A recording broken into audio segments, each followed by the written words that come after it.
Well, good morning, Rotarians, and welcome to One Rotary Summit. And as Liz mentioned, my name is Linda Morrow, and I am district trainer. And it was so nice to be able to chat with you this morning prior to our meeting and prior to our event. And it's so nice to virtually see you. And thank you for joining us. For those of you who don't know, the focus of One Rotary Summit is to help us find the connection between membership, foundation, public relations, and service. And today's event is called One Rotary Summit, Tales from the Bright Side. And so today we'll be given the opportunity to hear some wonderful stories from some of our fellow Rotarians. And today, you'll also be given the opportunity to win a great prize for your club. And later in this event, we're going to tell you how. So I'm just going to remind you as we start this meeting, as is typical with any Zoom meetings, if you aren't talking, if I could please ask you to keep your microphone on mute. That way we don't hear the dog barking or the doorbell ringing for the Amazon packages or any of those sorts of things. And so we'll be able to really intently listen to everything that's being shared today. The other thing that I'm going to recommend as well is that you might want to grab a piece of paper or however you like to keep notes, because embedded in these wonderful stories this morning are a lot of takeaways, a lot of opportunities to hear how we have continue to do the good work of Rotary. And so I encourage you to do that because there are some wonderful nuggets of wisdom as we go along. It has been a challenging 18 months. There is no doubt. We're meeting virtually when I know that we would much rather be meeting in person and enjoying in-person fellowship. All of us in the last 18 months or so have been impacted and challenged, some of us profoundly challenged. We've been impacted in our personal lives, in our professional lives. Our clubs have been impacted, no doubt, and our district has been impacted too. And while we know that there are better times ahead, if we're feeling a little off balance, or if we're feeling a little off balance or a little bit apprehensive, we know that we can lean on each other as we go through this journey. But the other part that we can recognize is that we also know that it's okay. It's okay to feel that way.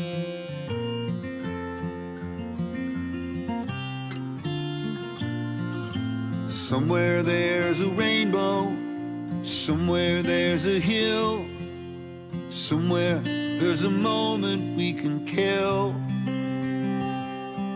where the weather's far behind us and we'll dance the skies to blue, 'cause in the end, that's all you can do.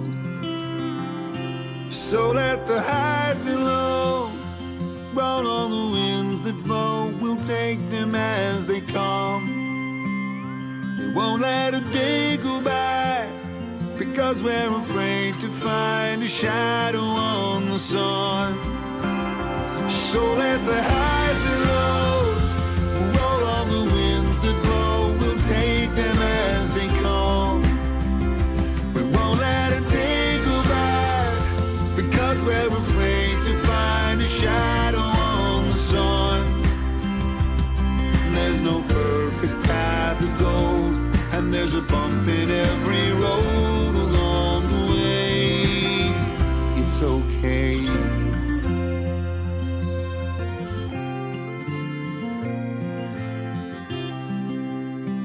It's okay. It's okay.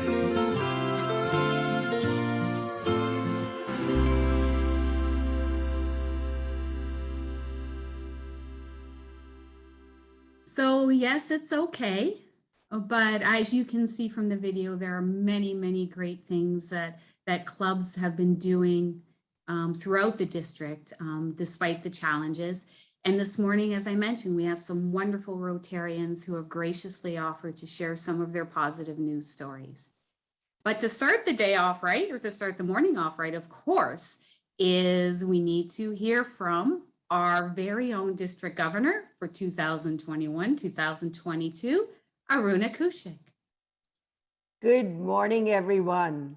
And one of the things that Linda forgot to mention, and many of the clubs I visited know about this, is the sound of my cuckoo clock going crazy during meetings. And all the clubs have heard it. So, yes, please do mute yourselves. It can drive you nuts, my cuckoo clock. So good morning. I'm so excited that all of you are here. And here's a big hug from me to all of you. Linda, you have done a remarkable job. This journey has been amazing because of the ideas and the thoughts and the back and forth that we have done.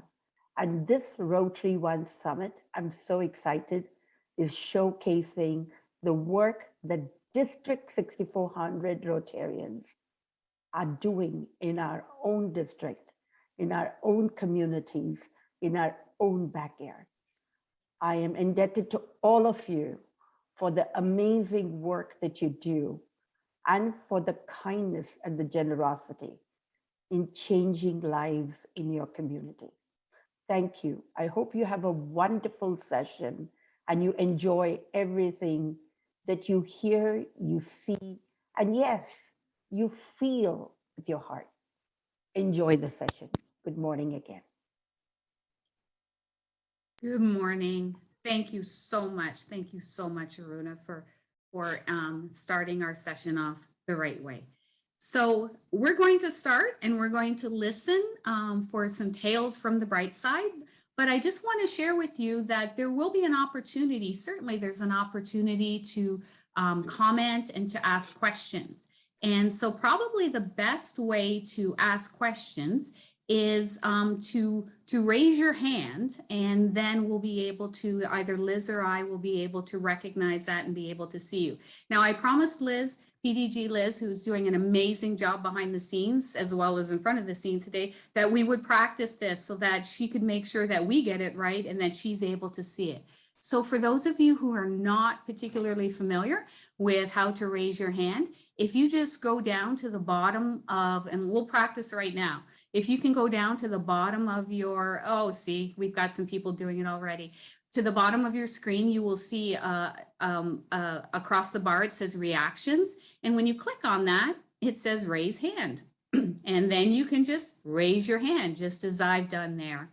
And then what happens is that allows us to be able to move you up to the top, and then we'll be able to see that your hand's raised, and we can call on you so that you can unmute yourself to ask a question or to make a comment.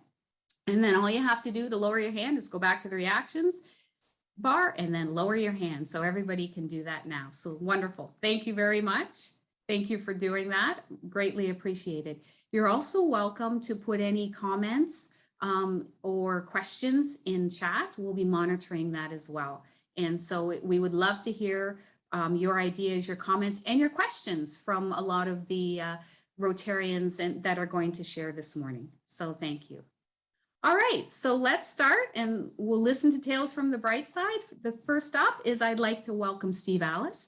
Steve is district membership chair and a member of the Southgate Rotary. And I know, Steve, you have some people to introduce and you have some stories to tell us about membership. And we are ready to take notes, to be inspired, and to get some practical ideas on how we move forward with membership. Thanks, Steve. Thank you, Linda. And yes, I do. First of all, thank you, Governor Aruna, for your leadership, for your inspiration, and as always, your kind words of encouragement. Good morning, fellow Rotarians. It is my great pleasure to moderate a panel of 3 club presidents who will inspire you with their stories of attracting and engaging club members. I'm excited for you to hear from our panel. They consist of Barbara Smith, Woodhaven Brownstown Rotary, Eddie Harwood, Monroe Rotary, and Chuck Roy, Windsor St. Clair.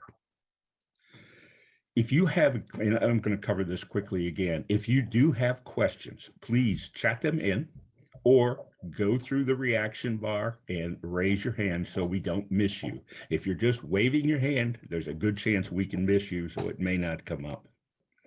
So let's get started. First, we're going to start with Barbara Smith, and Barbara's going to talk to you a little bit about Woodhaven Brownstown Rotary and their successful approach to attracting and engaging members. Barbara.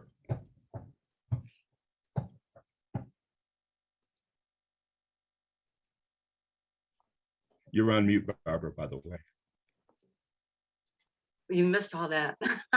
So historically speaking, the Woodhaven Brownstown Rotary Club has been a very small club of about 11 members. So we've had to scout for our members before. And what we would do is we would approach people that we wanted in our club. We wanted them because of their place in our community. We wanted them because we had positions to fill. We wanted them because they were friends, our neighbors, our coworkers. But lately, in the last 4 or 5 months, we've seen people asking to join our club. And that was a pleasant surprise. But I was thinking, well, why now? What has changed? And I realized that what has changed is that our club had changed, or maybe I should say our outreach had changed. People were hearing about us from our resources. We renewed our partnership with the Kiwanis, which I know is another service organization, but they share the same building that we share, and they do good things too. So we partnered with them on about 4 projects. We have one coming up next month for Veterans Day, because we didn't have any plans for Veterans Day. We're busy with our Thanksgiving meals.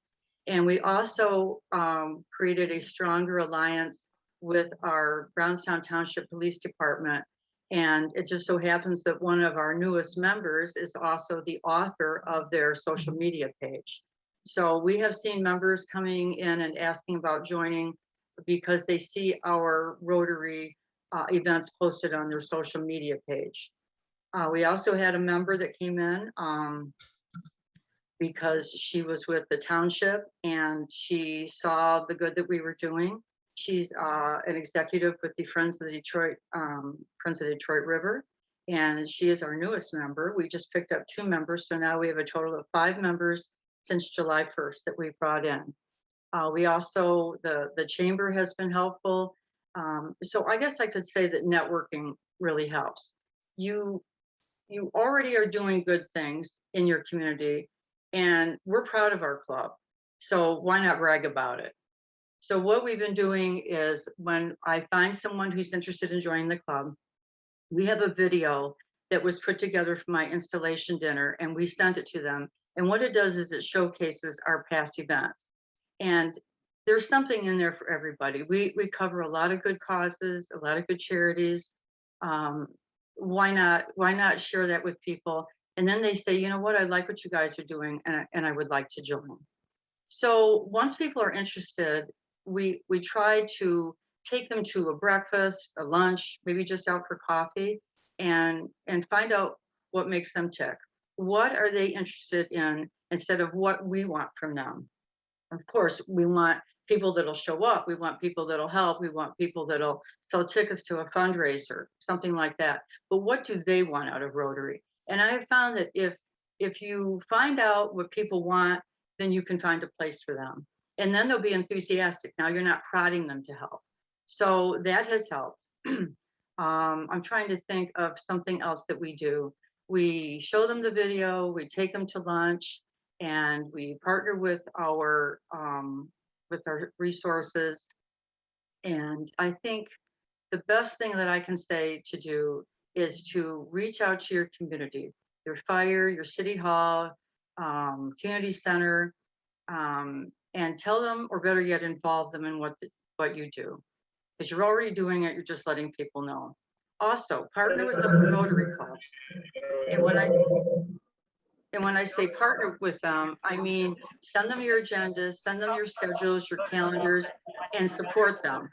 Buy their tickets, sponsor a golf hole at their golf tournaments, help them set up, help them break down, go there and spend some money.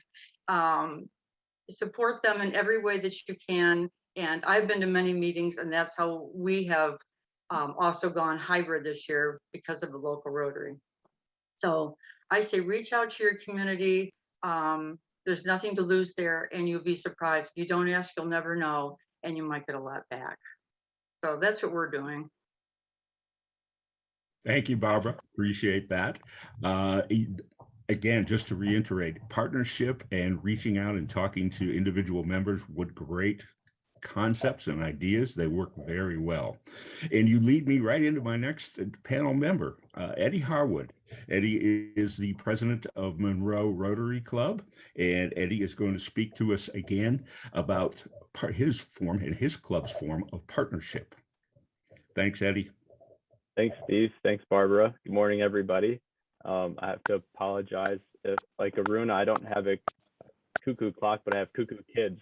So you might see two little kids pop in the room this morning. We're excited for the football game, and we have a soccer game that our little one's going to be in today. So I'm going to apologize for that right off the bat. Steve asked me to talk about how the Monroe Rotary Club deals with bringing in members by utilizing what our club calls the corporate membership. I believe Steve at their club calls it a business membership, but this is a way that our club just tries to go about bringing in new people to the club a little bit differently than just reaching out to one individual. What we realized was that one of the pain points of people joining the club was a time element of meeting at noon during the day and being able to have a whole hour, or if there was a busy executive or business owner that couldn't come to every meeting and felt like they couldn't commit. So we are utilizing this idea of having a business, quote unquote, or a corporation be the member. And in reality, it's really just one person, but then they can have 3 or 4 designated members or affiliated members who can come to our club meetings. And then really the idea is to show up and help with our service events. We view those people as regular members of our club, just like we would if they signed up themselves. But it does a few things for us. Not only does it bring in more people to our meetings and our service events, but it increases our network and being able to spread the word of the things that we're doing. So much like Barbara said with the social media, that's kind of like our real life social network gets expanded a little bit. The other thing that's helpful is that when one person leaves, either has to move away for work, another job, family reasons, the corporate member or the business member can then pull in, if they're a big enough business, somebody else to fill that spot if they have somebody that's interested. So while we might lose a really good person, we bring in another person or have that ability. And those people can always then become members themselves, individual members, and then open up another free slot for somebody from that business. So to give you an example, our club has had a long-standing relationship with what was known as Monroe Bank and Trust in town. It's now First Merchants Bank. And we've had several members from the bank, and they've been a really strong supporter of our club. So we were able to kind of leverage that and reach out to other corporations and businesses in town. So now we have a corporate member. I believe it's and they just recently changed their name. It's the Monroe Community Credit Union, I believe is their name. And then the Monroe County Community College. And we are also doing hybrid meetings. So not all those people come to our in-person meetings, but we really see a strong attendance from those other designated members when we do Zoom, and then also in our service events. So it's been really helpful. I don't want to take the credit for this at all. This is something that Amanda Phoebus, our membership director, and the chair before her, and Kojo, the president before me, and Don have really implemented, and we found some success with it. So hopefully you guys can take a look at it and see if it's a way for you to increase membership in your clubs as well. I do want to say one thing. I think Steve had asked me, and maybe he was just going to ask me this, how we handle that membership. So we do have a different level of dues for the corporate members than we do for an individual member. Our regular membership fees are $50 a quarter, but our corporate membership is $100 a quarter. If one of those other designated members attend one of our in-person meetings, we have each additional attendee pay $10 for their meal, just to help cover costs. And then our application fee for both is the same at $75, and our meal fee for both is the same. They're billed quarterly. It's $130. And that's how we handle that. The other question that Steve and I had anticipated coming up was that how do we handle adding a corporate member to our club? So that's handled the same way as we handle a regular individual member. We just add them. We add the individual like lead person of that group or that company as our individual member, and then on our own books we count the designees as our Rotary family, if you will. One other thing to keep in mind is that the additional assigned members from that corporation or business don't count. And Aruna, I'm not trying to get in trouble, but they don't count towards your dues to the district or Rotary International. And really the main idea, I think we can all agree, is just to grow a Rotary family, right, and to serve others. So the more people that we can get into that basket initially is the main goal, and then we can convert, if you will, those people into individual paying members for dues all along the chain. So that's how we handle things. I hope that helps. Thank you, Eddie. I appreciate that. And thank you for making my job very easy. There's the 2 or 3 questions I was going to follow up with and bring out of you. You answered them all. All I would do is I will tell you that we will put, and I'll ask Eddie to do it, put our email, mine and Eddie's, in the chat room for you. If you have questions about how you approach a business or corporate membership and institute that with your club, contact either of us. We'll be glad to walk you through it and how easy it is to do.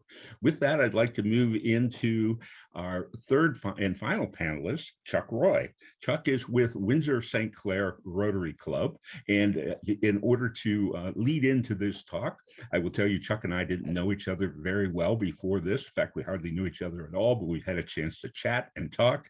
And one of the things he's going to talk about is invite a friend. Well, chatting and talking, now Chuck's a friend. So Chuck, I will turn it over to you. Thank you. Thank you very much, Steve. And good morning, everybody.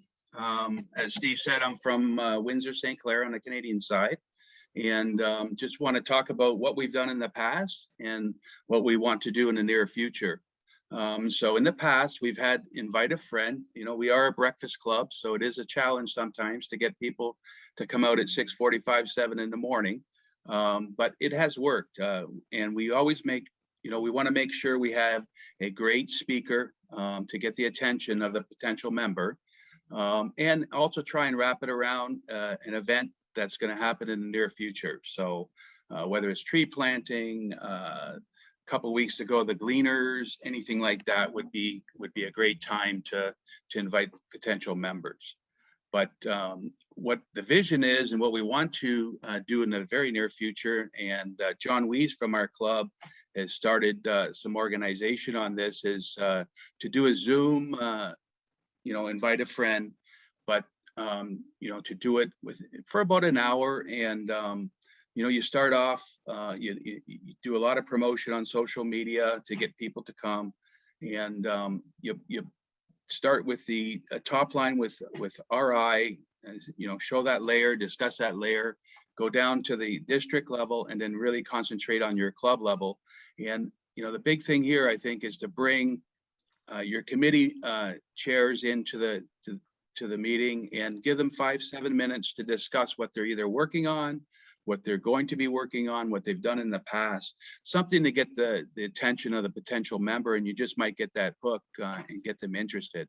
Because many times when you join, the fireside chat might be 6 months later, 3 months later, and the whole idea is to get them engaged from day one.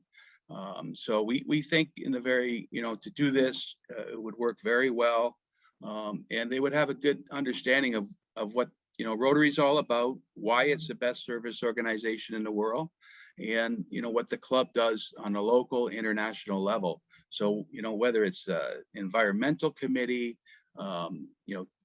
grabbing produce as we did in the spring and bring to all these agencies. There's many good things that every club does in their local catchment areas. And I think it would be very successful to get members if you somehow were able to pique their interest and they would know exactly what Rotary is all about and what you know, that it's service above self. So you know, I think that's our goal. I've been talking with some of our membership people, and we want to try and do this fall or first thing after the new year. Thank you, Chuck. Right into our magical membership, which is everyone bring one. So we appreciate that approach. And thank you to all of our panelists for their presentation, their ideas, and their stories today. I see a couple of questions that are in with people with their hand actually raised. Let's start with first on my list, Carlo. Yes, thank you. I'm part of the club with Chuck. Actually, I was the president just before him. So it leads right into the question that I was going to ask Barbara, though. And that is the question of the video. I think that might be a good idea, you know, for us to implement the video with John Weiss. And it might be something that John is thinking and talking about. But how long is the video, and when and how do you present it? Is it a prospective member or once the member joins? Barbara, you're on mute again. Myself here. So this was something that kind of evolved at my installation dinner. My now secretary, she's awesome, had put together, because of COVID, the previous year's president hadn't been honored in any way. So she put together theirs as well. So it was kind of a composition of our special needs fishing derby, our shred days, and everything that we do. And then she put it to music. It's really quite tear-jerking. And she put it to music, and it was like a thank you to the presidents and welcome Barbara type of a thing. Well, I found it so moving that I was sending it to people who were asking if they wanted to join us. So, well, here's some of the things that we do. And sure enough, that was just like hook, line, and sinker. They were in. So what you can do is have somebody do a compilation, kind of like even just like a slideshow, and put some music to it. Things that you're proud of, you know, like we have a Rotary here that does like a chicken thing, and or things, something, a signature event that you have every year. We got our idea for our fishing derby for special needs children off of the Southgate Club, which was where Steve is, and that was their signature piece, and now it's one of ours. So I would do that. I would have somebody just put through, take pictures and make a slideshow and put some music to it. And I think that'll be a very good thing to post on your social media. So post it on social media. And is there a length you think that's good? Like, should it be a 2-minute thing or a 5-minute thing? Longer? Yeah, no, I think 5 minutes is too long. I think ours is maybe 2.5, 3 minutes. I can send you the link if that's helpful. Thank you, Barbara. And as I always say, I never see a good idea in a Rotary Club that I can't steal and use for my club. So so think about doing that. Always drop in and talk to other Rotary clubs. Next on our list is Bruce. Bruce, I think you have a question. Well, it's kind of a comment, Steve. I just wanted to kind of remind all the clubs and club presidents and membership chairs and so on that there are a couple of goals to boosting membership when you're at a club, and one of them, of course, is to attract new club members, but another one is to attract new Rotarians to Rotary. And not all prospective Rotarians in your geographic community can necessarily make the meeting at the time that your club meets.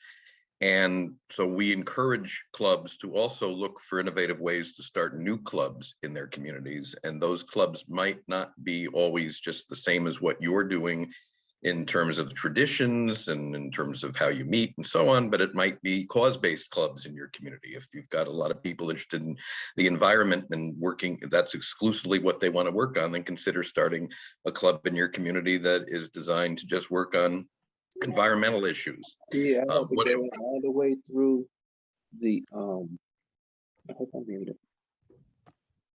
So I just want to make sure that the clubs understand the concept of what we call extension, or developing new clubs, because quite frankly, while you are working on boosting your membership, which is critically important, you might add, if you're really doing well, you might add 3 to 6 members in the course of a year. But if you start a new club in your community, you could conceivably add 20 to 30 members in one shot. and then work with that club to do things in a collaborative way. So that's my 2 cents on membership and the broader picture for attracting Rotarians into Rotary. Thank you, Bruce. And you highlight a very good point. Probably the toughest lesson I had to learn as district membership chair was to let my fingers go on a prospective good member for my club and find the fit that works best for that person. So don't be afraid to do that. I will find that in the past, I have put a member in another club only to find out that club felt obligated and sent me a very good member back in return. So it's surprising how that works out. Mary Lou, you have your hand up. Yes, good morning. I have a question for Eddie about corporate membership. So I heard you say that there's one person who's the actual designated member, and that, but I thought I also heard you say there's 3 or 4 designated replacements for him or her. Like, is it okay if 2 of them come to your meeting? Like, you know what I mean? Yep. Like, do you just let them all come if they want? Like, how does that work? Yeah, that would be fantastic. Oh, okay. Yep. So we have there's technically under the Rotary rules, there's 1 member. Let's just pretend it's the business owner maybe, and then he or she has 3 other members that we'll put those in air quotes of our club. But the way that we look at it as our individual club level, we say we have we think of them as 4 members, and they're always all welcome at the same time. So when we have our Zoom meetings, tends to be when we have more people in that group show up rather than at the in-person meetings for whatever reason. I think that's some of what I talked about before with the time element and being able to get away from the office. But I know when we're on Zoom, the community credit union, they'll have 3 of their members usually on that call, and then they may not make those in-person meetings, but they do come and help at our service events. So it's worked out for us, and I hope that we can grow those corporate members and then continue to have all those alternates show up at the same time. That would be awesome. That's great. Okay, thanks for the clarification. I appreciate it. Have a good day. Yep. Thank you, Mary Lou, and thanks, Eddie. And again, don't hesitate to try to get that type of a membership going, because believe me, as Eddie has talked about, and I can tell you from experience, those alternate members ultimately become members of Rotary International and fill in when you happen to lose a member. So it works out pretty good. I think next on our list is Heinz. Heinz, you have a question. You're muted. We have you muted, Heinz. Okay, I do have control of mute. Hi, it's Heinz Palmer, and I am a member of Barbara Smith. Our elegant president gave an excellent talk. A couple of the things that I've experienced, not just in Rotary, but in other areas, to get people in recruitment mode and make them thinking that they're part of it already. One of them is give them things to do. And well, we don't know what projects to give them. Ask them what projects they're interested in. So if you have people, as I think Steve and Barb and some others mentioned, have a strong environmental bent, ask them what projects they would like to be involved in. Use them as a connection into those projects. So use them in a way, I say use, gosh, that sounds awful. Engage their skills, their enthusiasm to say, what are things that you are passionate about? Can we join you in that exercise? So one of them is to find out areas where we can involve them in their passion area. The other one is keep checking with them. Is this fun? Is being part of our organization fun? Because we're volunteers. If it isn't fun, nobody's going to stay. Right? Why am I joining this meeting on a Saturday morning? Because it's fun. So those are 2 things that I just suggest for people. So thank you. Thank you, Heinz. And we're going to wrap up with the last question. Aruna, District Governor Aruna, you are up for your question or comment. Well, we lost Thank Aruna. you. No, you haven't lost me. You got me? Can you hear me? Okay, perfect. I just wanted to say that the whole concept of membership has been wrapped up so well with this panel, because this is what it was all about. It was about bringing people together, getting them engaged, whether it's in corporate membership and having those extra people, because it's not that you're going to get them immediately involved with Rotary, but it is going to be giving them the experiential values that we have in each of our clubs. and then increasing their excitement about service to the community. And I think almost every club does this. But when I go on my district governor's visit, that's one of the things I've been asking everyone is, what's your passion? What is it that why are you in Rotary and why do you want to be here? And that is really encapsulated in what you've all said. Thank you all. Thank you, Governor. I appreciate that. And it never fails. My cuckoo clock is my dog with his squeaky toy, and he just found it. So I'm going to try to get off very quickly before he jumps on with that. Linda, I turn it back over to you. But before I do, Elvira, I noticed you had your hand up. If you would chat your question in, we'll be glad to try to answer it for you. Thank you, Linda. Thank you so much, Steve. And there was one question that was asked earlier in that I wanted to make sure that I promised would address. And it was just a very quick question from Bonnie. And she was asking just generally, how are we doing maintaining membership this year in our district? Maybe Steve, that would probably be something you could respond to. Sure. Thank you, Linda. Glad to. We're doing okay. We can grow more. We have we're coming into what I call December, which is sweeps month, where people are cleaning off some of the books, and now is the time to bring on your new members and to bring them forward. So we appreciate that. But we're holding our own. We've stopped the decline over the years that we were experiencing, and now we're just about even water with what we've been doing. So now it's time to as we come out of this pandemic, I think we have a great opportunity to grow Rotary, and for the last part of this this year, really do well. Thanks, Steve. Thanks so much. So I appreciate to all of you. I mean, there were wonderful comments in the chat that it was very, very informative. And, you know, we talk about this as tales from the bright side. And really, I think the benefit, I guess, in some ways of what we've been through this year is, I don't know about you, but I've been finding that people have had this opportunity to sort of reassess and reevaluate and talk about what they find in terms of value of their life in their lives. And right now, what's happening is people are looking for meaningful things to do.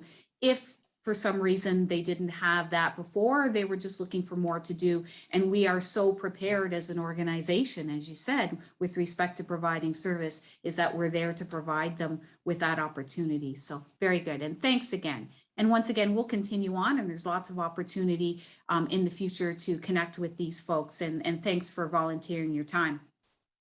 Once again, I want to thank you for joining us on One Rotary Summit and Tales from the Bright Side.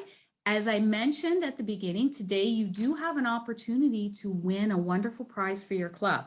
And so one club will win a beautiful stand-up display banner. You know, those large banners that are often promoting district conference and some of the clubs. You'll have an opportunity to win for your club a beautiful stand-up display banner that you can display at your club meetings, at your events, and it will highlight the pride that we all have, certainly, in being the home of the home district of the incoming Rotary International President, Jennifer Jones. And so, and past District Governor Liz, at the end of our session here today, will be explaining how you can get in on that and how you can possibly be entered into the draw to win that particular banner for your club. So stay tuned. So now we're going to move over to, and now to past District Governor and District Foundation Chair, Rick Herron, as he talks to past President of the Rotary Club of LaSalle Centennial and Interact Co-Chair, Elvira DiJesu Iruso. And they're going to discuss the power of the foundation in supporting international projects. Hi, I'm Rick Caron from the Rotary Satellite Club of Windsor 1918 evening. I'm also the District 6400 Rotary Foundation Chair. I'm talking today with Elvira DiJesu Iruso about water projects in Malawi. She's from the Rotary Club of LaSalle Centennial. Elvira, can you tell us a little bit about Malawi? Absolutely, Rick. It would be my pleasure. Malawi is a country in Africa, in Southeastern Africa. It's surrounded by Tanzania, Mozambique, and Zambia. It is ranked the 4th poorest country in the world by the United Nations. However, it is also known as the warm heart of Africa, and having traveled there myself, I can confirm that it absolutely is. The people are warm and kind, and the country itself is beautiful. Thank you. That's quite a nice introduction for those who might want to travel to Malawi. Now, I know from talking to you over the years that you are very passionate about water projects. How did that come about? Actually, Rick, my personal passion is education. But without clean, potable drinking water, you cannot sustain life or address the basic needs of sanitation and hygiene, let alone education. So a young woman named Laura Lamarzi who volunteered in Malawi with an organization called Determined to Develop that was started by this gentleman, Matt Maroon, an American from Ohio, who made Malawi his home. And Laura came to our club to give us a program about her work on infection control in Malawi. She ended up living there for 3 years. And she introduced us to the community of Chilumba, a rural community in northern Malawi. And she told us about the great educational programming that was occurring there in the Wasambo district. But the school couldn't expand without clean water. So a few of us from our Rotary Club, we set out to Malawi to see the school, learn about the programming that was going on there, meet the community members, determine their interest in this project, and complete a needs assessment. And after our time there, we were satisfied and prepared to set out on an ambitious project to provide clean water to this community. So, please go ahead.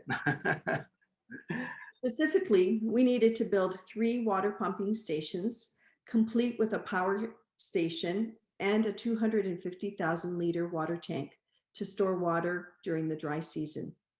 The project would totaled $285,000 US and would provide clean drinking water to 4,500 people in the community.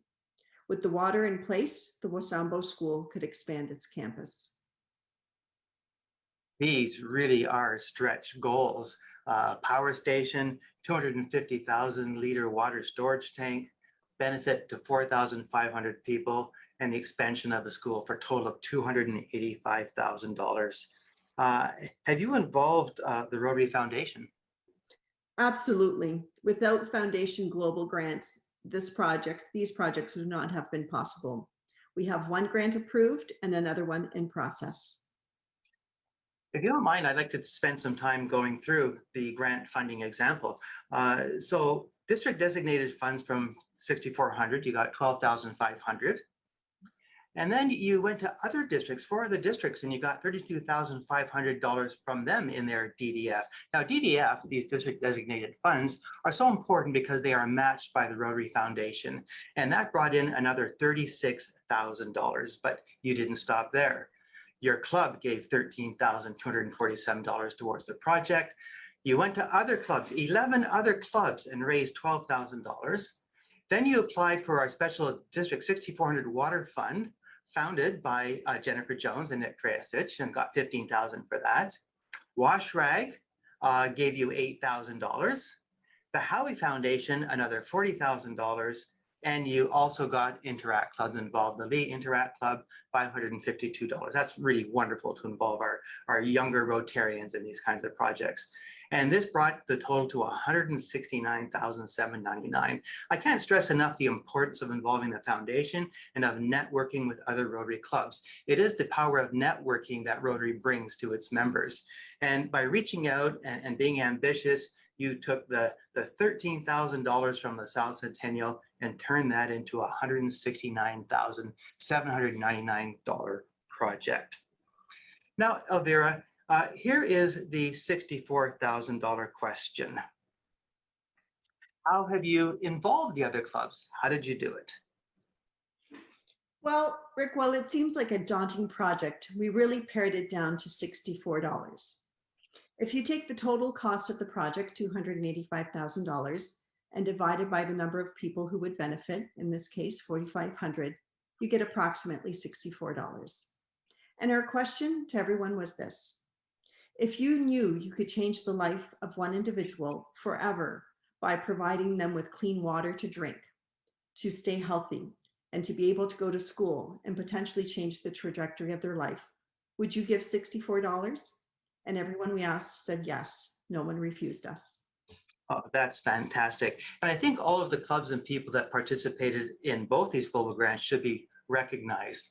The clubs are Mizuzu, Farmersville, Plymouth, Cambridge, Preston, Toledo, Medicine Hat, Windsor St. Clair, Wayne, Campbellford, Cataraqui, Kingston, and Port Clinton, and of course the Interact Club of LaSalle and the Lee High School Interact Club, and the district 6400, 6670, 6420, 6600, 6400, 6600, 2041, and 7080, and other funding sources, the Howie Foundation, the District 6400 Water Fund, WashRag, and the Government of Canada. For your first foray into doing global grants, I must say you really learned the tricks in a hurry and have really reached out to make this happen. And I wonder if you could now perhaps give us an update on the global grant that's in progress. Yes, so the project was divided into two. One was the Wasamba water tank, and this grant has been fully approved and the work is close to completion. You can see the development of the water tank there. And the second, the Wasamba water system, is waiting final approval from Rotary International. However, we do have people on the ground like Matt who are ready and to start the project and make sure that it reaches its final stages as well. It must be pretty exciting to see these pictures of the foundation going up first and the water tank being built on top of that. That's quite a large water tank, really, really exciting stuff. And I know from other Rotary projects, and many Rotarians know that bringing clean water to a community changes everything. So congratulations on the progress so far. Now, One Rotary Summit is about the foundation, membership, and public image, and the interaction of those three aspects of Rotary. I wonder if you could tell me a little bit about the impact of this project on your own club and engagement in your own club. And could you also say something about how it impacted your Interact Club? Absolutely. This project has had a huge impact on our club, Rick. We know that we're making a huge change in the lives of the people of Toowoomba, and that feeling is just exhilarating. Our Interact Club has also embraced this project. They personally raised over $5,000 US for the water tank component, and they solicited the help of another Interact Club, as you mentioned, one from California. Both Interactors and Rotarians worked together for an important cause. We grew closer as a club. It strengthened our relationship with our Interact Club. But most importantly, we grew in our understanding of how water impacts lives. The Interactors held a water walk at Holy Cross Elementary School to raise funds, but also to educate their fellow students about water insecurity and what that means. The fundraiser made this a topic of discussion in classrooms, in students' homes, and with their families. And teachers reported that the students were talking about this experience for some time. Wow, this is really fantastic. What an impact it's had on our community as well as the communities in Malawi. What about public image? How will the project be, how will Rotary be recognized at the project site itself? Well, the Rotary clubs and the districts will be showcased on the water tank in Malawi, but locally this project has given us incredible leverage with our community. Our community has been part of the journey, and we've tried to showcase the progress we've made through social media. A GoFundMe was held by our Interact Club, and you can see it there. And then other clubs like Toledo received news coverage. But most importantly, all the kids who were involved, and there were many, went home and talked about this project with their parents. So we are really confident that people in our community know and care about this project.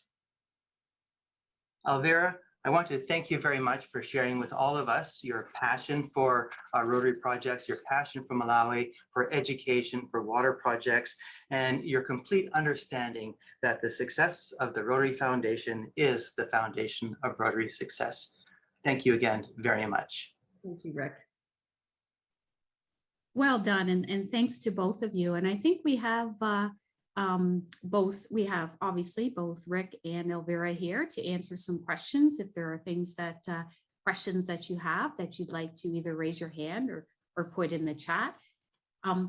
One observation or comment that I might make is it's interesting and a wonderful way to inspire others, where you mentioned, Elvira, that it was, really breaking it down to $64, right? $64 in terms of, would you be willing to share or contribute $64 to make sure that someone, make sure that they have clean water? And really, it does really happen one person at a time, doesn't it, Elvira?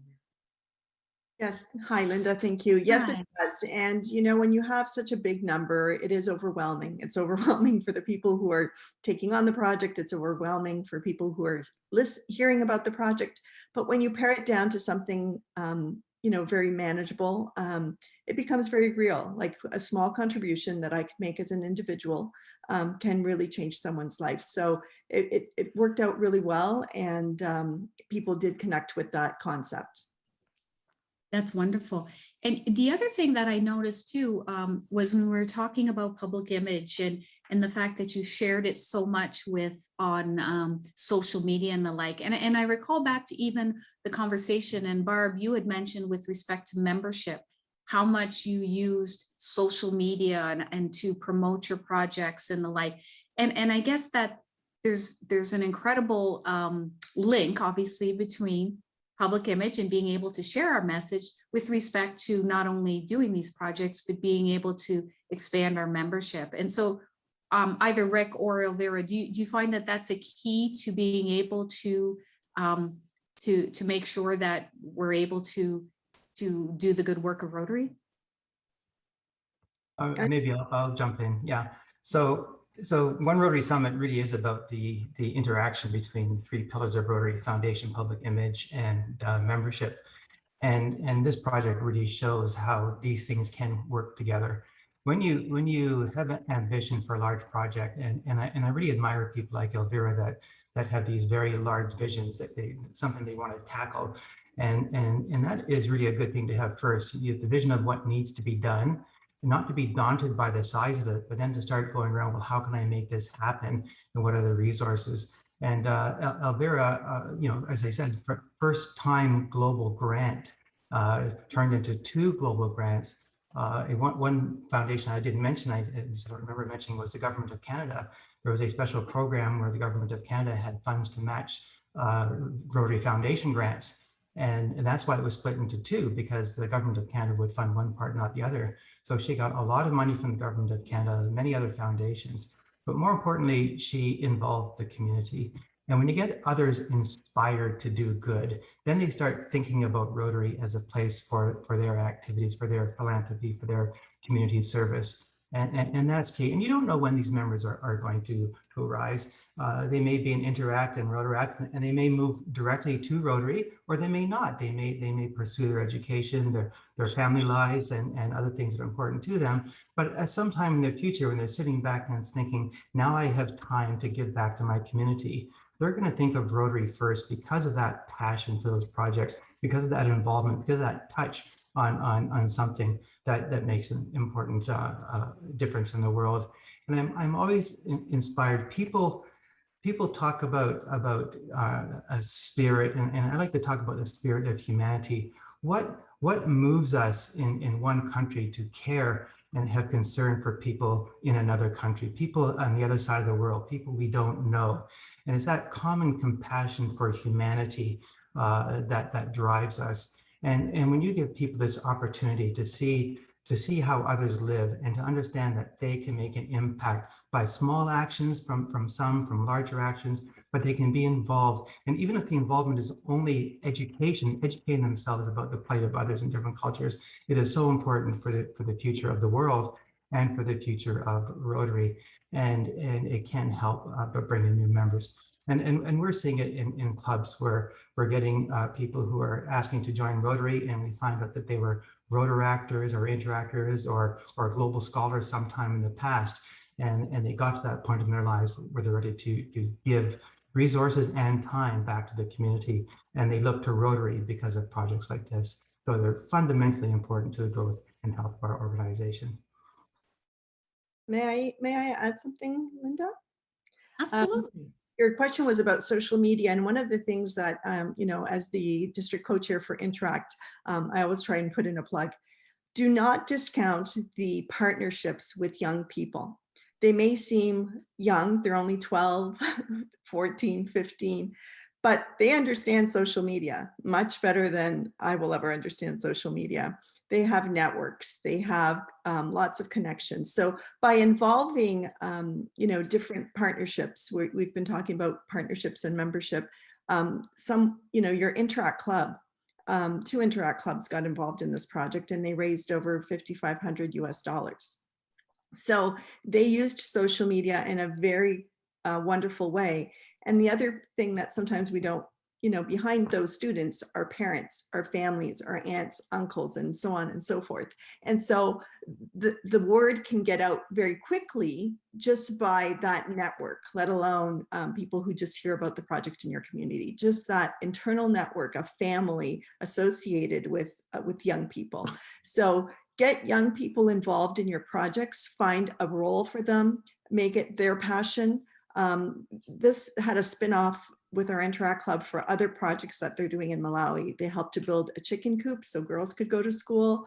They've done other things. So I really encourage everyone to really think about partnerships, not only with other Rotary clubs and other adult organizations, I'll say, but the young people, the Rotaractors, the Interactors, they have a lot to contribute as well. Thank you. We've got a couple questions here, but you're right. And not only do we end up having young people help us with the social media and the like, but we inspire young people to give and right from their early stages. Charlotte, you had a question. So you'll just need to unmute yourself, Charlotte. Thank you. Yes. Okay, I got the muting or unmuting. Can this segment be sent to me or to our club for our Interact group? Because I know they are, they work on things, but I think they struggle for focus. And this is wonderful. This is a wonderful thing to show to our group. I think this was a filmed segment aside from this presentation. Could we get this segment? Absolutely. I'll let Linda answer that question about getting the segment. But normally they get put on YouTube right afterwards, so that's probably where you'll find it. Yeah. Okay. Could I suggest that you invite Elvira and maybe members of our Interact Club to attend one of your meetings and actually talk in Zoom? We'd love to do that, Charlotte. Okay, that would be great because I'm very impressed with this. The collaboration of groups from everywhere and the feeling of helping is what we're all about. And I'm very excited about what you did. It can create somebody's the well-being of the organization even. So thank you very much. I love the pun well-being when we're talking about waters. Yeah. Oh, she didn't mean that. Don't encourage him. Okay, so the other part though, just to mention about, yes, so we are recording this. And so I'm sure that it may not arrive tomorrow or right after this because there's a little bit of editing we'll probably need to do, but we will be able to have this one Rotary Summit available for you. Okay, Charlotte? And I'm sure as Elvira, and I'm going to speak for her, but I know her, and I'm sure she's going to say she'd be more than happy to help your club. Am I right? Absolutely. I thought so. I thought so. And so Thank you. They would love to connect with yours. Thank you. Thank you, Charlotte. Aruna, you had a question or a comment. I actually have a comment to support Elvira's passion with the youth. I absolutely encourage everyone to reach out. I had this fabulous experience through my COVID grants, through my COVID project with the vice president and another district. Our goal was to raise $250,000. We ended up doing $350,000. The part of the extra 100,000 that we had, we have been able to implement oxygen plant in Karnataka in India. But the best part of that project I was so excited about is the local college students got together and decided that they were going to do a fundraiser. And they just submitted something like 4,500 US dollars that we gave to, we sent off because Kamal Sangvi, who's the India COVID crisis chair, has agreed that he's going to put all the monies together and do another oxygen plant. So, you know, the young people, once they get to know there's a project going on, they're going to jump in. And that's a great resource to have. And thank you, Elvira, for stressing that, because that is so, so true. Rick, I just have, it wasn't necessarily a question, but in the chat, I noticed that people had mentioned a few things with respect to, you know, doesn't matter the size of the project. This obviously, I mean, you know, it was leveraged to get a tremendous amount of money to be able to do this particular project. And there's been a few comments in chat, like, don't let the size of the project or whatever impact. So can you just speak to that a little bit? Yeah, so when people talk about the size of the project, being a mathematician, I understand size two ways. If it's a small project, under $30,000 in total, then you can't use the global grant. So global grants have to be at least $30,000. But the district community grants are a great way to do smaller projects. Many clubs, around 30 in our district, use district community grants. They're also funded by the foundation. And many clubs use these for local projects, which are wonderful, but maybe don't understand that these district community grants can also be used for international projects. So international is also part of our community. And there are also the grants that come from the district governor golf outings, the District 6400 Foundation grants. So they are there for projects on the smaller side. On the larger side, it takes effort. You know, if it's a big amount of money, then there's a big job to be done to get it going.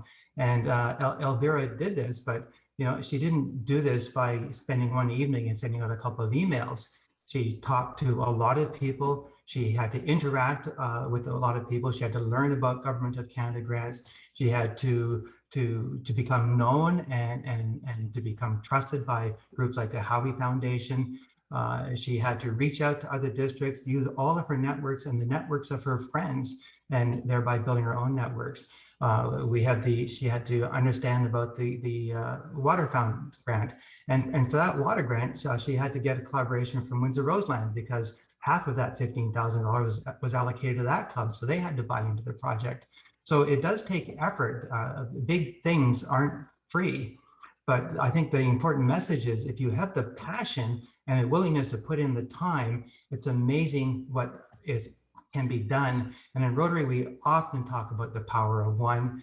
Here is one person completely inspired that inspires so many others. One becomes many, many becomes a throng, and together all these people can make something happen. So yes, don't be daunted, but of course, the bigger the project, the more work that you have to do. We have one question. But reach out. Yes, we have one question, but Elvira, I don't know if you wanted to before Yes, that. I just wanted to say that, you know, Zoom has its faults, but it also has its perks. And one of the perks was that we can actually get Abby Marneau and other people that were on the ground in Malawi to be part of our Zoom meetings, like when we did presentations to clubs. So hearing the information from the person on the ground, the person who's helping to develop the grant, the person who knows the ins and outs of the costs, et cetera, was very, very helpful. And you have to put together a team that's available. When one person isn't, others jump in. So it is possible. You just have to sort of think about who's going to be involved and what role they're going to play, but it is very doable. Thank you. Kim, you had a question or a comment? First of all, Elvira, you are so inspiring. That was just a beautiful project. Really, really great. And I did want to echo Rick's comment, though, that it is true. The scale of that was big, but you still can do a water project. And our little Club of Essex, we just applied for a district grant to do a water well. That was approved. So you can do it on a smaller scale and still provide access to clean potable water for, you know, around, usually it's about, at least in our part of Africa where we're doing this project in Ghana, it costs to run an electric, like a mechanized bore drilled water well, it costs about 10,000 USD. So I want clubs to know that you can apply for a district collaborative grant, get some Rotary partners from our district, and you can still have this great impact that you had in maybe on a smaller scale, but throughout the world. And having a partner on the ground, as you said, is super essential. I know Godfrey Buccia, who's done, I don't know, I think he's close to around 20 wells. I know we've done 30 to 40 wells now in our part of Ghana. So it's very, very possible, and it's super easy, and it's really great when you have a partner on the ground like you did, like Godfrey has on the ground, and we have Father Stephen in the central region of Ghana that has helped us out. So I don't want clubs to feel intimidated by, big projects, because little projects also provide a lot of access to clean water too, and can be done. And I'm leading the water section of our district for this year. So if anybody has any questions or wants to know, how to get your club involved in water projects, just give me a holler as well. Thanks, Kim. Thanks very much. And thank you for pointing that out. And we'll have a last question to Rick.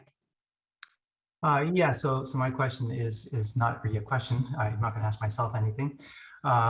But I do want to encourage clubs that want to be involved in international projects, but think that they are too small a club or don't know how to go about it, or don't know how to start an international project.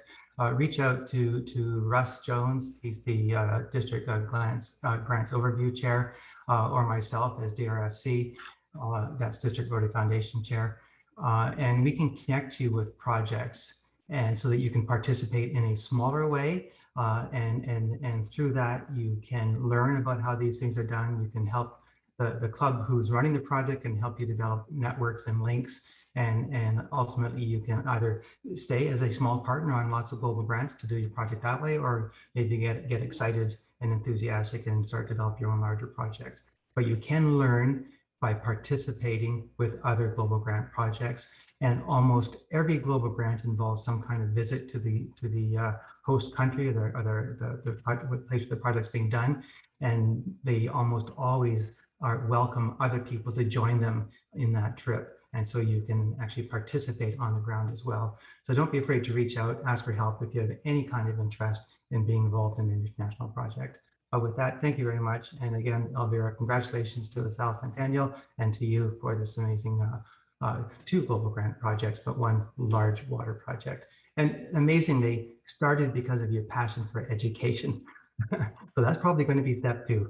Thank you very much to this district and to all the clubs that are present here that supported us. We do really, really appreciate it.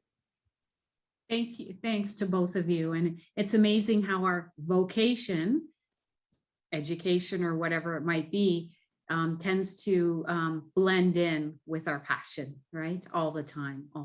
So thank you. And once again, I'm thrilled by the questions and the comments and the things that are coming up in chat. Thank you so much. All the support and the love that you're getting. I hope you read that, and I hope you look at that, because you're inspiring. And I hope you're taking notes, because I certainly am taking notes as I go through and think about things, not only for the club that I'm a member of, but also just thinking district wide. And since we're talking about service projects, I know that in the video that we showed at the beginning of this session, you can see, hopefully we captured a number of projects and things that, despite the times that have been challenging and difficult and different for sure, clubs are still going along and doing many, many wonderful things. And we know that service projects are a backbone of what we do at Rotary. And as I said, many clubs managed to continue engaging with their community this year, with some modifications, of course. And so I have the pleasure right now of speaking with a few of our members to hear about their tales from the bright side. And so with me today is Paula Talbot. Paula has held several roles. Hi, Paula. And is now president-elect of the Rotary Club of Windsor-Roseland. And she is also past dean of the assistant governors. And I also have a special welcome also to Joel Epp. I hope Joel's managed to join us.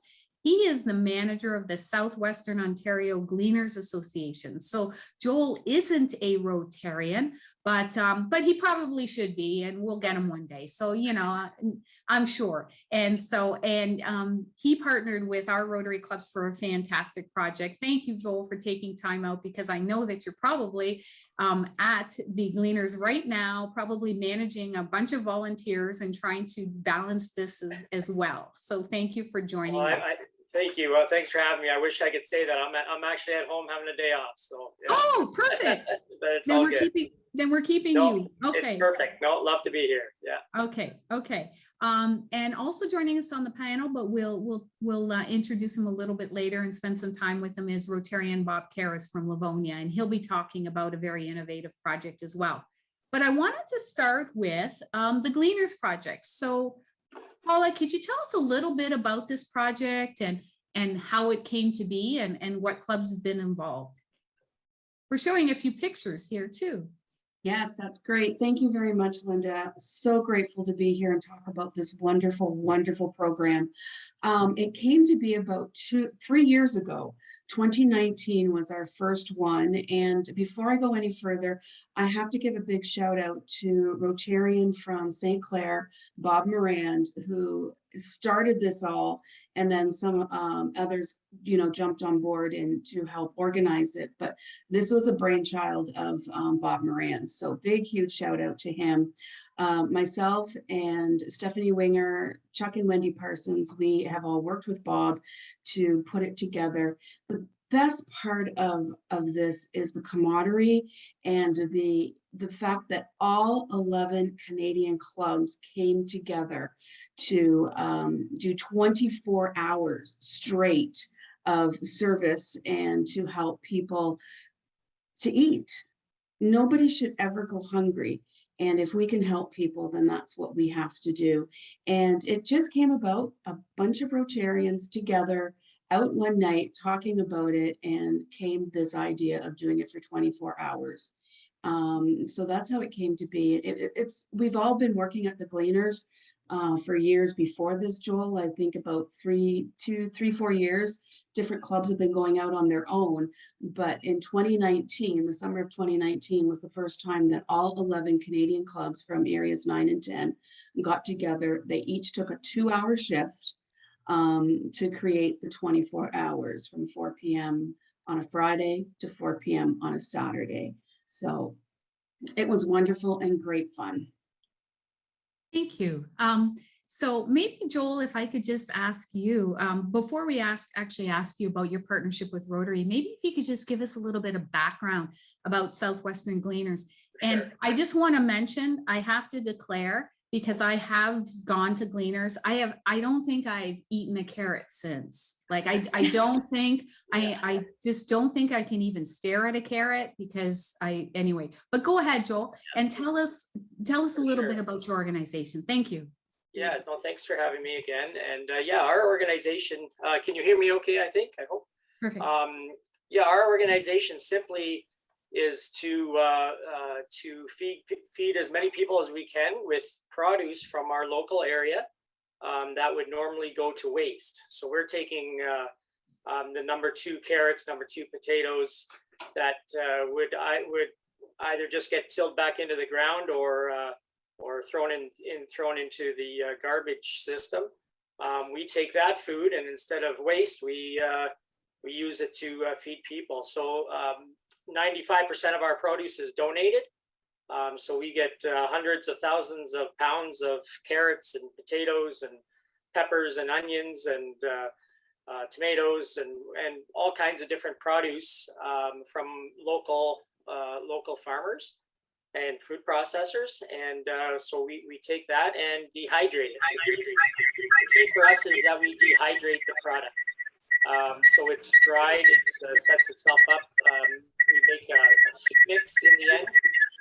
And that's easily transported, easily because it's dried. It can last indefinitely, really, because it can't go to waste, and so it lends itself for perfect international aid food, but also for our local food banks and soup kitchens.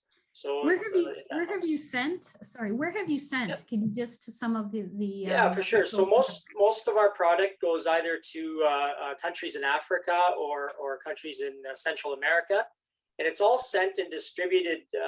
We're a charity, and so as a charity, we then give we donate our product back to other charities that are already on the ground, say in Africa. Or Central America and elsewhere.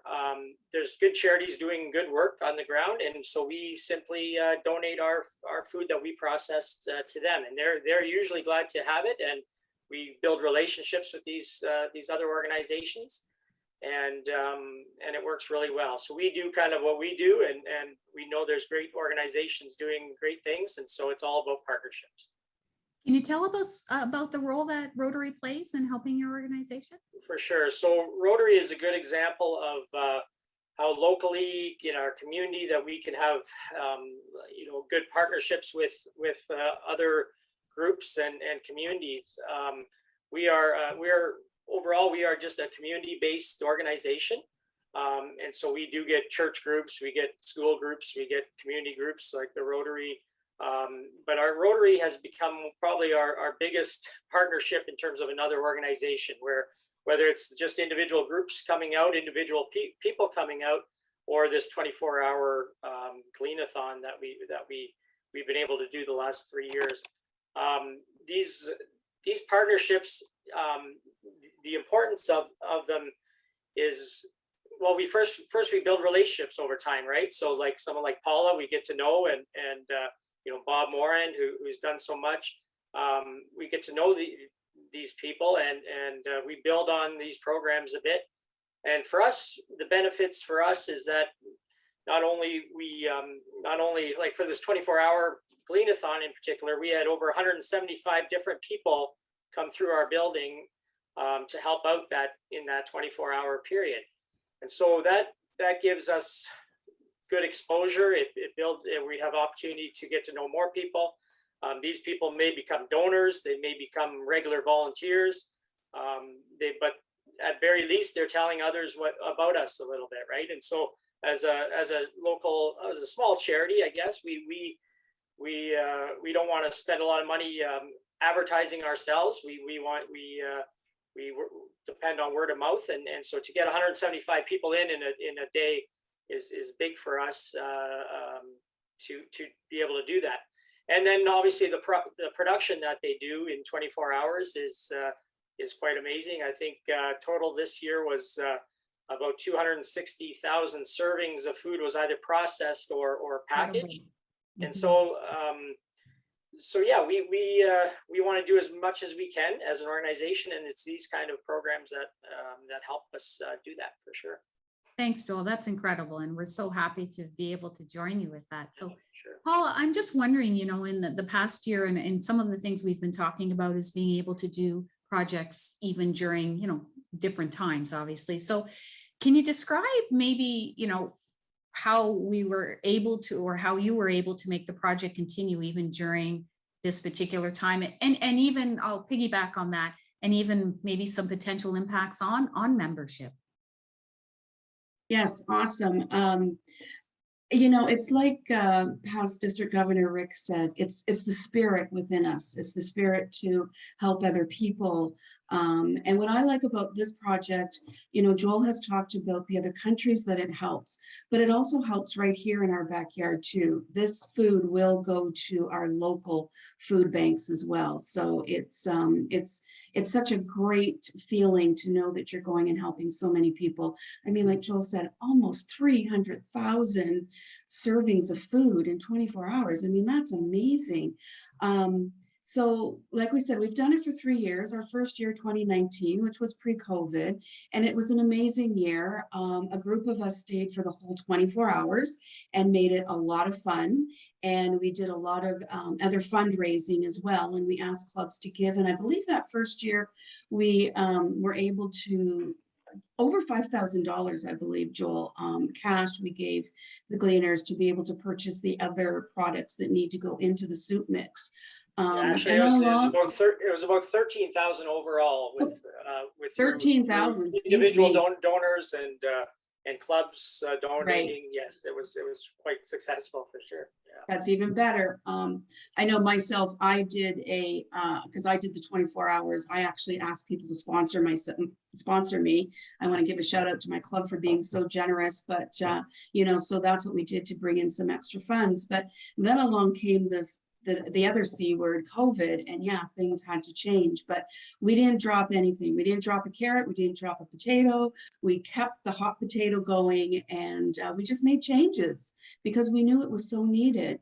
So instead of having 25 people to 30 people in that room chopping and cutting up and being like right side by side, we changed it to, for 2020, we changed it to 10 to 15 people.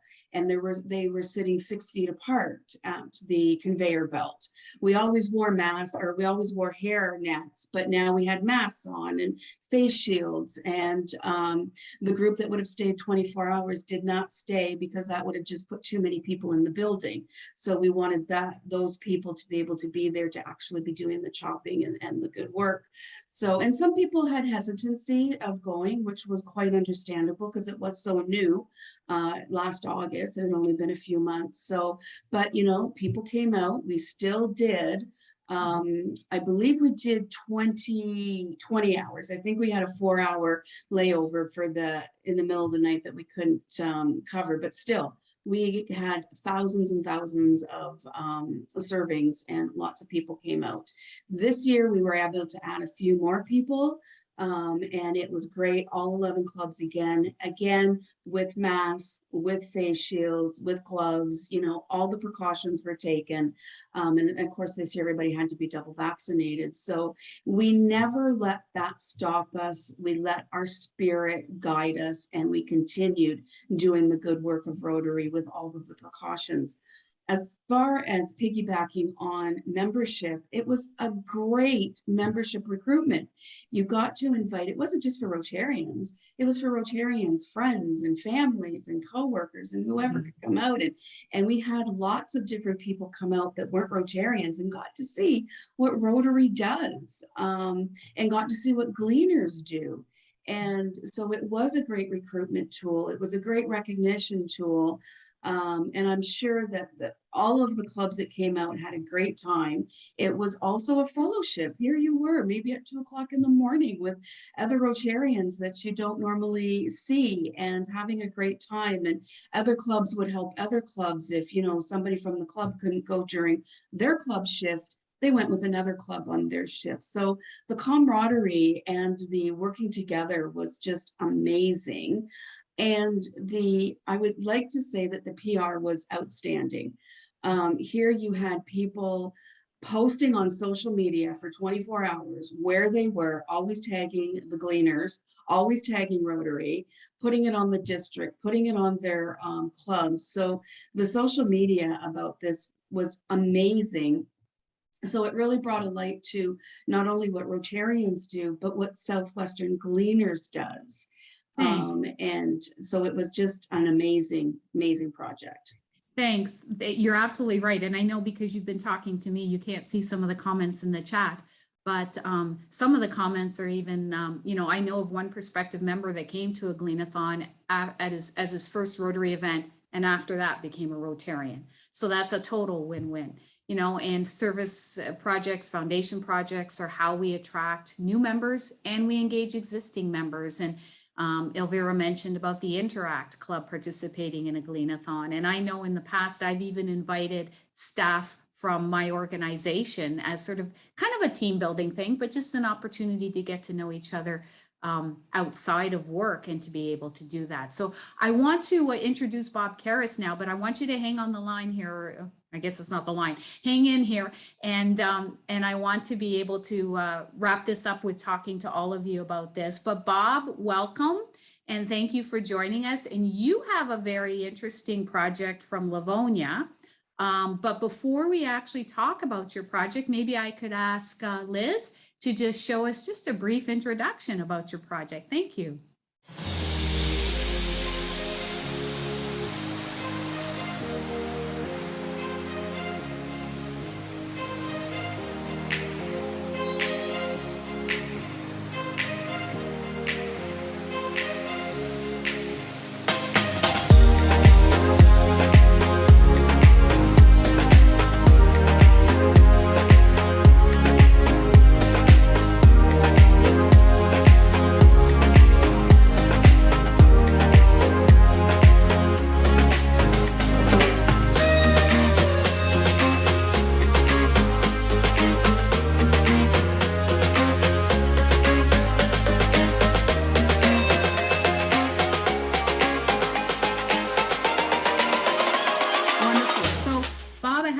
tell you, when somebody first said, and we had talked about highlighting your project as one of many, and it was called Touch a Truck. I originally went, okay, Touch a Truck. Okay, because I haven't never heard of it. I kept thinking it made me think of when I first started. I thought, well, maybe it's like when I first started to learn how to drive. I remember touching a truck one time, but I ended up being charged with rear-ending in an accident. But that's not what we're meaning by touch a truck, is it? Okay, so can you just unmute yourself and tell us a little bit really quickly about this event and what's so special about it? There you go. Thank you. First, here it is. Oh, there you go. Little promo. Okay. It actually was started 5 years ago by our Interact Club. The president of our Interact Club came to us and said, I'd like to do Touch a Truck. And I had seen a Touch a Truck before, so I knew what he was talking about. And I thought, well, let's give it a shot. And the first year we did it in a local park, we had about 25 trucks that we lined up, and we expected to get about 300 people show up for it. We got 3,000 people showed up for it. And it was just a shock. And so the next year we moved to the area you just saw in the video. And it's a huge park with antique buildings and things in it. And so now we're up to 50. We've done it 4 years in a row. We didn't last year because of COVID, but we're up to about 55 trucks, and we had almost 6,000 people show up to it. And the idea was to make it for the kids in Livonia and the surrounding areas, which we get a lot of now. And we don't charge any admission. We charge $2 to park, but other than that, there's no charges to the kids.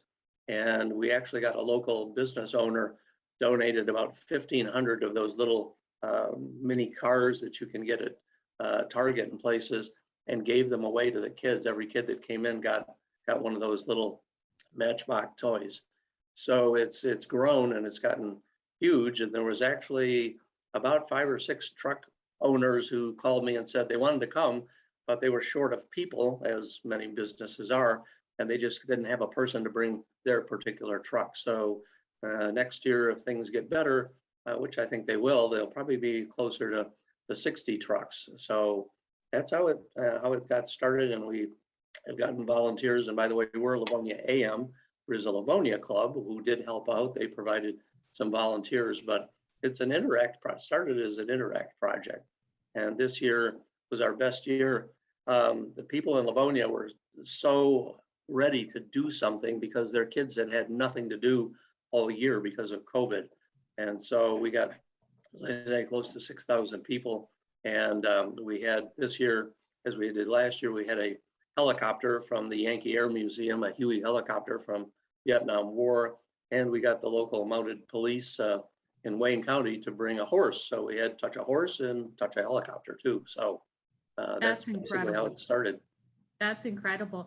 And so a couple of things that I take away from that, and we've had a theme throughout this, obviously, but one of the themes is like, let's hear it from the interactors. Like, man, I mean, they keep coming up every time we keep talking about things and success. So let's keep that in mind and hear it about the interactors too, because that's incredible. And you're right, it's been a year where, as you said, there hasn't been a lot to do for kids. And so this was one opportunity, though I would imagine some of the adults in the group were just dragging like rented kids so that they could maybe attend as well. So it sounded like there was a great deal of community partnerships and business partnerships. How did you manage to do that? Well, it's basically, we kind of, I kind of like the event, obviously, too. I've kind of chaired it for the Rotary Club on our end for the last, for all 4 years of it. It's basically that we go around and talk to people who have trucks. Whenever I'd see, or Grant, who is the fellow who helped us start it up 4 years ago, see an interesting looking truck, we just copy down the phone number on the side. We call them and say, would you like to participate? And it's interesting, these businesses, which are pretty much from the Livonia area or around us, they love to be a part of it. They love to show off their trucks, and they're usually new ones or very shiny ones that they've polished up to do it. And we get a restaurant to come who has a ability to have food, and we get the slushy guy who brings to have any kind of drinks for them. And so it's just easy. And then we publicize it. We've, as you touched on before, having the interact in social media, we use that more than ever between the city and all the social media to get the word out, and the schools. The schools publicize it for us as well, and the Chamber of Commerce. So it's actually easy to get publicity, and we do print off flyers, about 1,000 flyers to hand out to all the places that have daycare and things like that, and they love it. The people come in, and the kids, a lot of them are really little kids, and they just love seeing the fire engines and the police cars and the SWAT units and the helicopter and everything like that. So it's just grown over the years. Now people from all over know it. So we get people who come from as far away as 50 miles away, drive to come to the event. So, and holding it in the Greenmead facility, we're fortunate to have that facility. And we used to do this in their parking lot outside, but this year moved it into the facility itself. And because there was half the audience who came who'd never been to Greenmead to see all the historical buildings. The Rotary. So a wonderful opportunity to do it sort of both ways, then to introduce people to a community or a park, I guess you could say. Mm-hmm. And yep. The like, you probably can't see because you're being so kind and answering my questions, but people are posting so many comments in the chat about took my grandkids. It was awesome. This was great.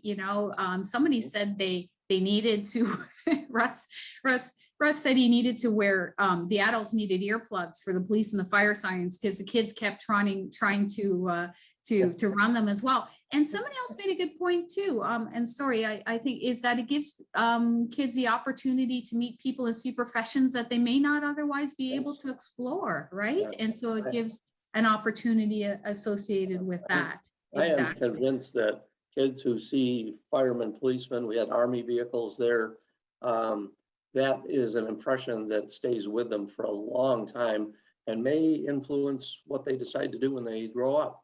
So that's it exactly. And by the way, we do sell earplugs, so for 50 cents a pair. So we learned that after the first year, and we decided the first 2 hours, we go from 8:30 until 2 o'clock. So it's not a huge long event.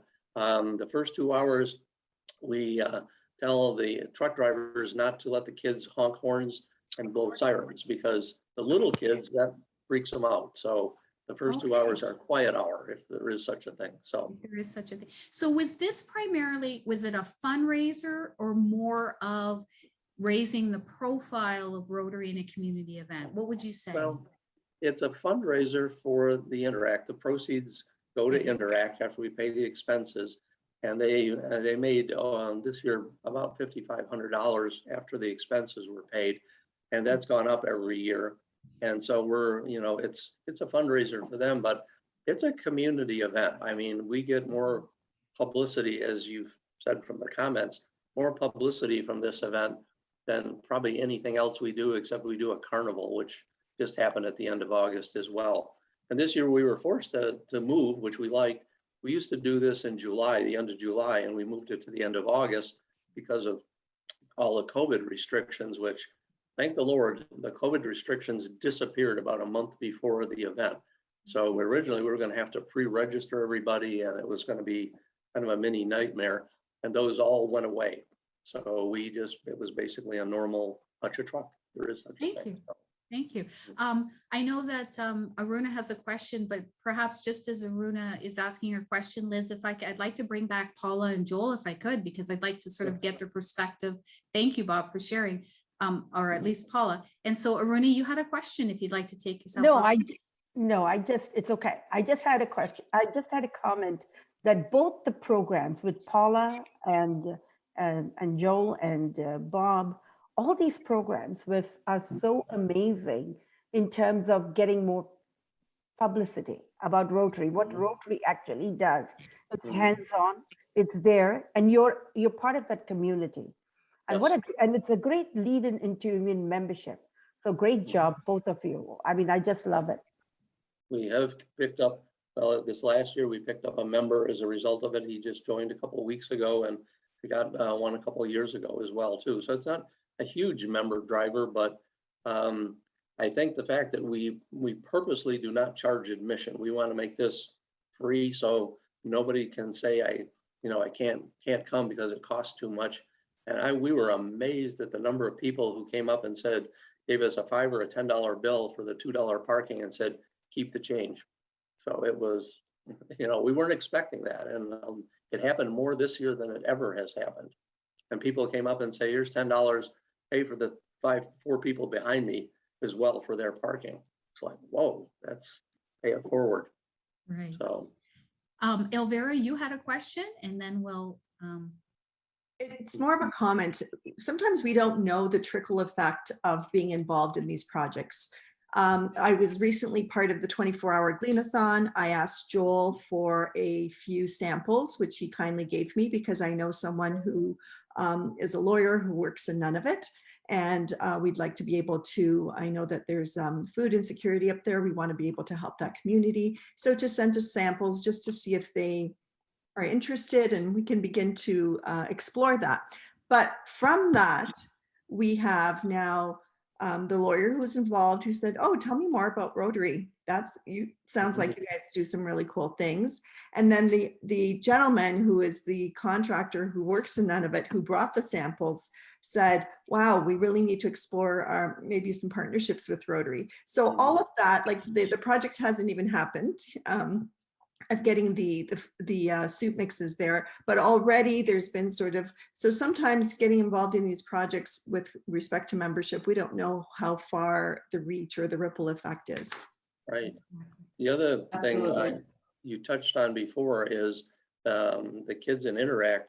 Our Interact Club this year, starting out the year when back when COVID was big, they did a GoFundMe that raised $5,000 that they gave to the local hospital to buy PPE. And they also have they're just finishing up a GoFundMe for Shelter Box, who actually, by the way, was at our event, our Touch a Truck, and set up their whole outfit for people to see. They're pretty close to probably donating almost $4,000 to Shelter Box. So we got publicity for Shelter Box as well as the chamber. We allow things like the chamber and the Livonia Public School District Foundation, which I'm a member of, to set up their tents free of charge. And we do sell water for $1 a bottle, and we went through 35 cases of water by 2 o'clock. So it was one of the hottest days of the summer, which probably helped that out. But things like that, and the kids make donations back to the police and the fire and the park that we were in. So they give back, to the people who help us out. So it's in everybody shows, the mayor, all the politicians. We won't let the politicians hand out any politician stuff. They can wear a t-shirt, but other than that, we're getting more. And we got TV publicity for the first time this year.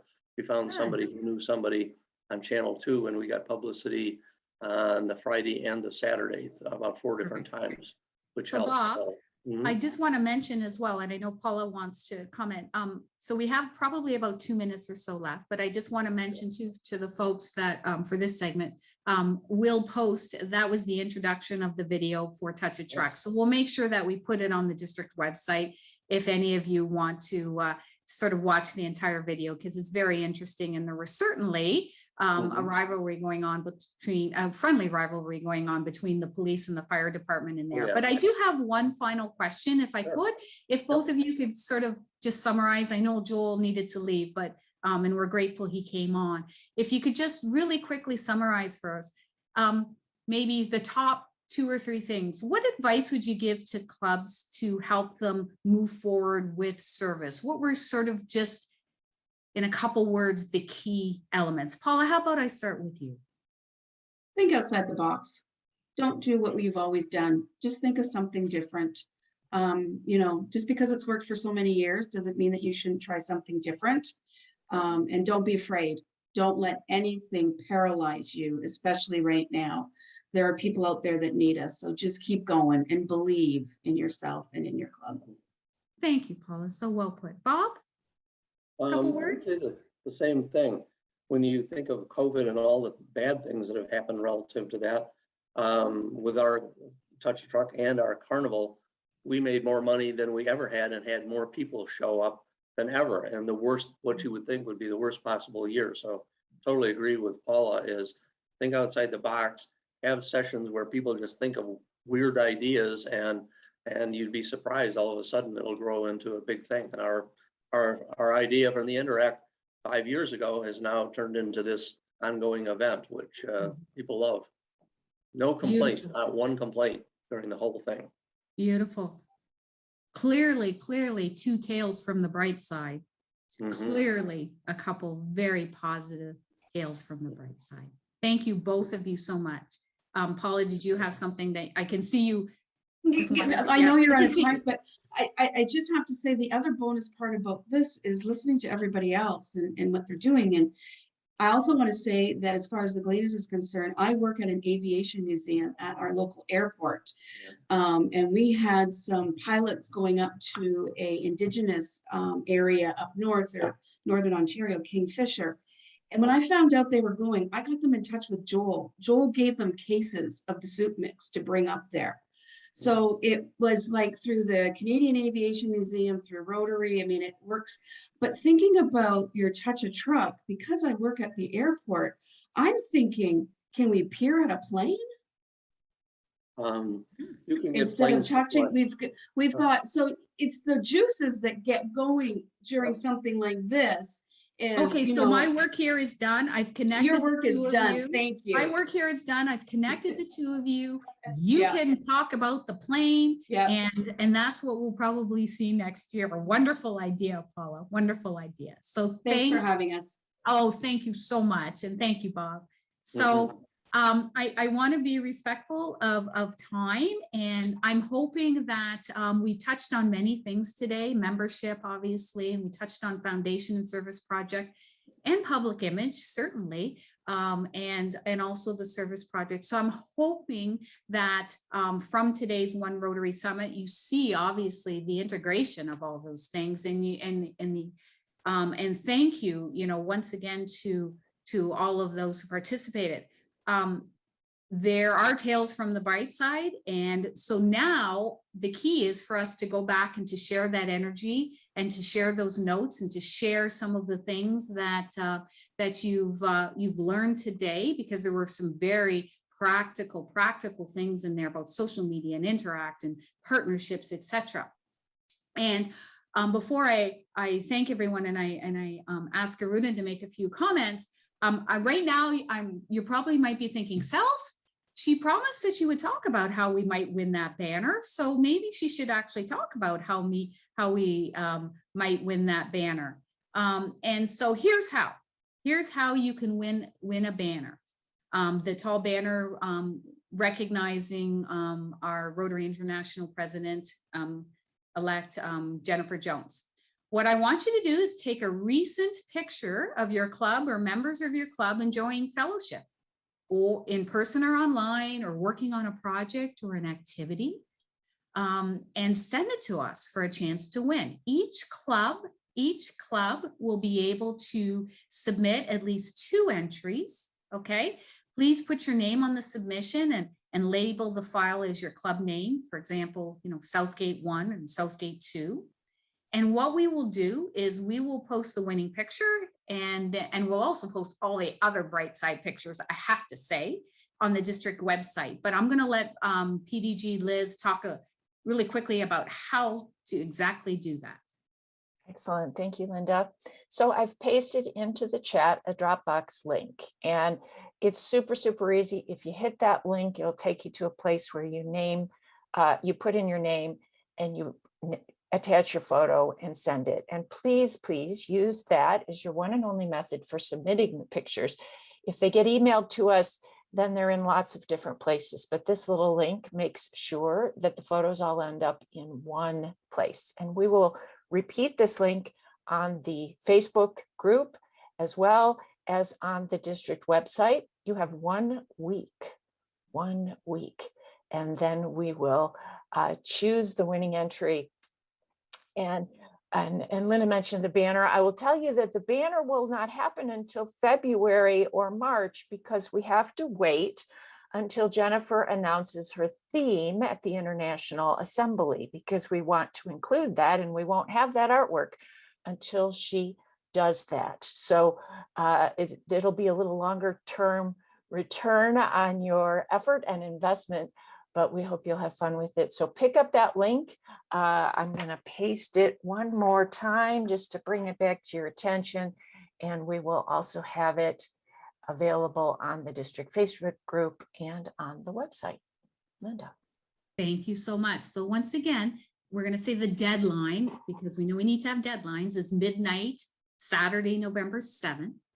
And so once again, each club has the opportunity to submit at least 2 entries. And while it'll be a little bit of time before you get your banner, it'll be a wonderful time that we can all go on the district website and not only see it's a random selection for the winning photo, but we can see all the various photos to see how we really did visually share what we shared today. And that is Tales from the Bright Side. So, make it simple, make it fun, make it illuminating hope, right? And with that, District Governor Aruna.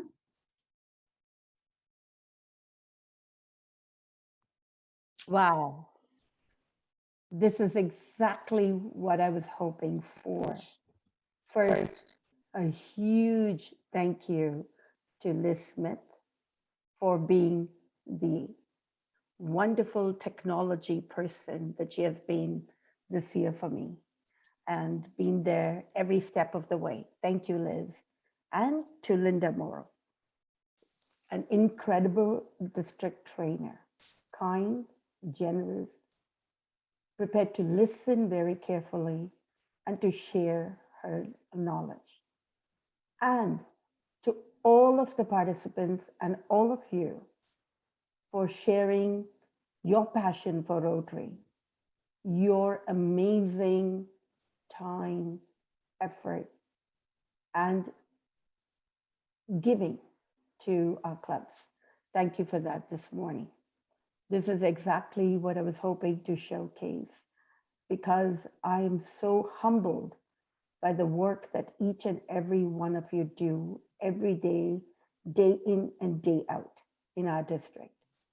And for this year, for illuminating hope in your communities, locally and internationally.